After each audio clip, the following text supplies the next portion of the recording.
Bismillahirrahmanirrahim. Assalamualaikum warahmatullahi wabarakatuh. Selamat malam, salam sejahtera. Saya Cak Lontong, salam lembar. Terima kasih, bahagia sekali rasanya saya malam hari ini bisa hadir di sini. Walaupun sebenarnya di saat yang bersamaan ini ada acara di Kementerian Kesehatan, tapi saya memilih hadir di Charlton untuk Annual Report Award 2014. Mohon ini tidak perlu tepuk tangan, saya tidak hadir di sana karena memang tidak diundang. Saya hanya menyampaikan informasi di sana ada acara juga. Pak Mulyaman, luar biasa Pak. Beliau ini menganggap saya seperti saudara sendiri. Tadi ketemu beliau di depan, selamat malam Pak Mulyaman. Saudara siapa ya? Terus dia menganggap saya saudara. Kalau hari-hari biasa itu menghadap Pak Mulyaman itu waktunya susah sekali, jauh sibuk. Tapi alhamdulillah dan saya bersyukur karena malam hari ini justru Bapak Mulyaman yang menghadap saya. Terima kasih Pak. Maksudnya beliau duduknya menghadap saya. Kalau Pak Tito punya kedekatan emosional dengan saya, makanya beliau kalau dekat dengan saya itu bawanya pengen emosi terus. Terima kasih Pak.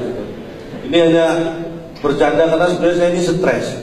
Saya disuruh stand up dengan tema, makanya saya bawa ini supaya saya tidak salah. Akuntabilitas dan transparansi informasi untuk memenangkan persaingan bisnis dalam era integrasi ekonomi Asia. Memahami arti kalimat ini saja saya kesulitan. Apalagi untuk menciptakan materi joke dengan tema ini. Saya berusaha, semalam saya nggak sempat tidur. Saya berusaha mencari semampu saya. Tetapi menurut saya, pemahaman saya intinya, kita harus ingat dengan apa yang dilakukan oleh PT Kereta Api dengan filosofi gerbong. Untuk melaksanakan tema kita ini, kita butuh peran eksekutif. Maksudnya apa? Biasanya gerbong ekonomi dan bisnis itu berjalan bersama. Nah, gerbong eksekutif ini biasanya hanya menggandeng gerbong restorasi. Filosofi ini yang kita lakukan. Jadi dibutuhkan kemampuan dan kemauan dari eksekutif untuk bisa merestorasi iklim dan situasi yang kondusif supaya ekonomi dan bisnis bergerak maju menghadapi persaingan ke depan. Alhamdulillah, semalam tidak tidur nggak sia-sia. Kalau sebenarnya nggak ada isinya juga. Kata-katanya ada hubungannya, kita saya sudah bersyukur. Berat sekali. Tapi bicara masalah persaingan, apalagi kalau ASEAN, saya yakin Indonesia nggak ada duanya. Kalau dulu Malaysia tahun 70-80 impor tenaga pengajar guru dari Indonesia. Sekarang tahun 90-2000 yang diimpor hanya yang mungkin kita sebut saja asisten rumah tangga. Itu banyak yang mengatakan kualitas kita sudah turun. Salah. Indonesia tetap hebat, tetap berkualitas. Yang turun adalah selera orang Malaysia. Dulu suka guru, sekarang sukanya pembantu. Itu harus kita paham. Makanya jangan mau kalah. Saya yakin kita akan menang.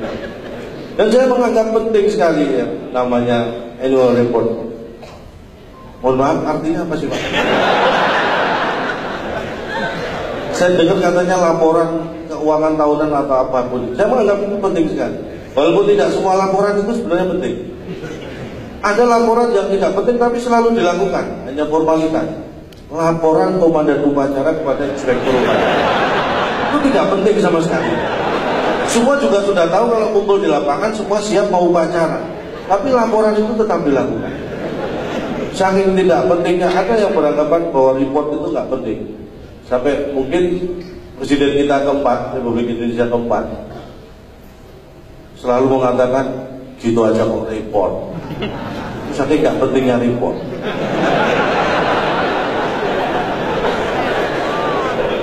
Tapi buat saya pribadi, laporan terutama laporan keuangan ini penting. Bahkan saya terapkan dalam keluarga saya. Karena saya berpikir, saya masih berpandangan bahwa wanita itu lebih jatuh dalam hal keuangan. Menurut saya ini, kalau salah mohon dianggap benar. Makanya keuangan keluarga ini saya serahkan pada istri yang mengelola. Karena saya tahu kalau keuangan tidak dikelola oleh wanita, maka akan dihabiskan oleh wanita lain.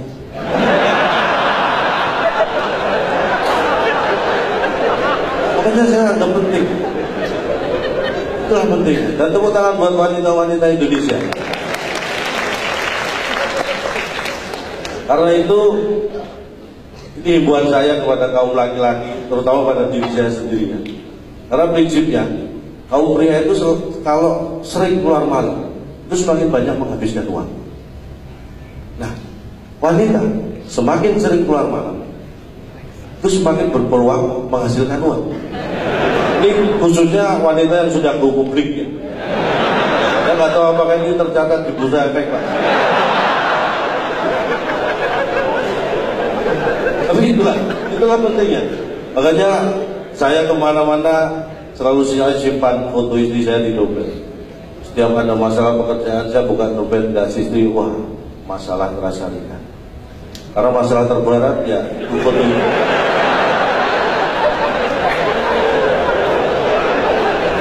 Bicara masalah ekonomi, saya selalu berkutat dengan masalah ekonomi dari dulu. Karena saya secara ekonomi bermasalah terus. Sampai dulu saya mau kuliah, akhirnya saya kuliah di Udayana. Orang tua saya bilang, Udayana nggak usah kuliah, nggak ada kuliah. Jadi kalau ekonomi saya sering mengajak diskusi ya ekonom, pelaku bisnis. Kayak Pak Renal Kasali, Pak Irmawan Kertajaya itu sering saya ajak diskusi. Cuma beliau-beliau nggak mau. Tapi saya pegang betul pasal 33 Undang-Undang Dasar 1945 bahwa bumi, air, dan kekayaan alam yang terkandung di dalamnya dipergunakan, dikuasai oleh negara dan dipergunakan untuk sebesar-besarnya kemakmuran rakyat. Saya pegang itu. Walaupun kenyataannya kekayaan dan sumber daya mineral kita ini banyak dikuasai asing. Emas, tembaga itu dikuasai asing. Karena apa? Karena pola pikir kita sendiri. Kenapa sumber mineral kita sampai dikuasai asing dan kita tidak bisa berbuat apa-apa? Karena pola pikir kita sudah menganggap bahwa itu sudah tidak asing lagi. Makanya kita membiarkan. Jadi mulai sekarang kita anggap itu hal yang asik, jadi supaya kita berjuang. Berat memang. Karena Kusnus dulu kalau kita ikut lagunya Kusnus ya, bukan lautan, hanya kolam susu. Lagunya gimana? Orang bilang tanah kita tanah surga, tongkat kayu dan batu jadi tanaman. Nah masalahnya kalau sampai sekarang rakyat kita masih belum sejahtera. Siapa yang salah? Kusnus. Kok berani-beraninya nyanyi gitu? Ini yang berani. Makanya kita harus mewujudkan bersama. Dan saya yakin, karena saya lihat kemiskinan ini mulai menurun.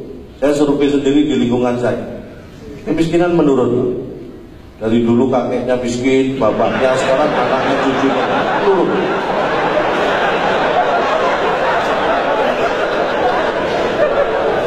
Itu harus kita syukuri. Itu namanya miskin struktural. Butuh usaha lebih keras lagi. Tapi menghadapi tekanan ekonomi, karena rupiah kan mulai menguat. Maksudnya lebih tepatnya mengkhawatirkan. Menghadapi ekonomi yang seperti ini, saya terapkan kuncinya apa? Ikhlas, pasrah. Dan terasa, benar. Ketika saya punya masalah ekonomi, anak istri saya pasrahkan ke mertua. Beban ekonomi saya lebih ringan. Kuncinya pasrah.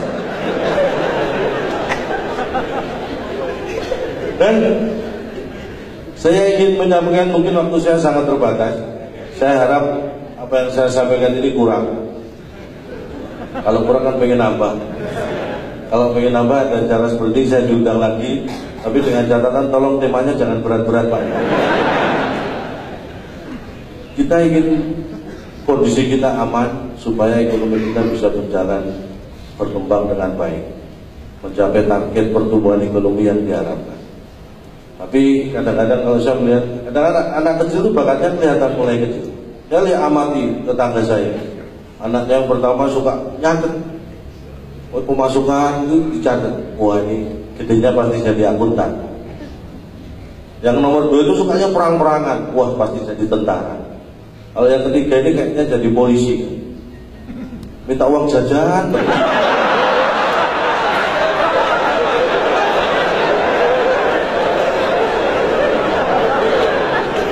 Mohon maaf, karena idealnya di Jepang itu, di Jepang satu polisi mengawasi 250 sampai 300 masyarakat. Nah di Indonesia ini belum bisa ideal seperti itu, karena 250 sampai 300 masyarakat itu baru bisa mengawasi satu polisi. Itu harus kita tingkatkan. Karena saya ingat betul pentingnya ekonomi. Bung Hatta pernah mengatakan bahwa koperasi itu soko guru ekonomi. Dan saya agak prihatin karena justru sekarang ekonomi guru soko koperasi.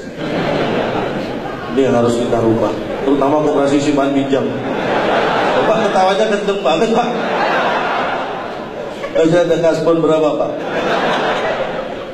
Ya mohon maaf, hanya ini yang bisa saya sampaikan. Sekali lagi kalau ada yang salah, karena tak ada gading yang tak retak, atas nama keluarga besar Gajah saya mohon maaf tidak bisa menghasilkan gading yang tidak retak. Kita berjumpa lagi, saya Cak Lontong, salam lemper. Dan saya undang teman saya Andriani.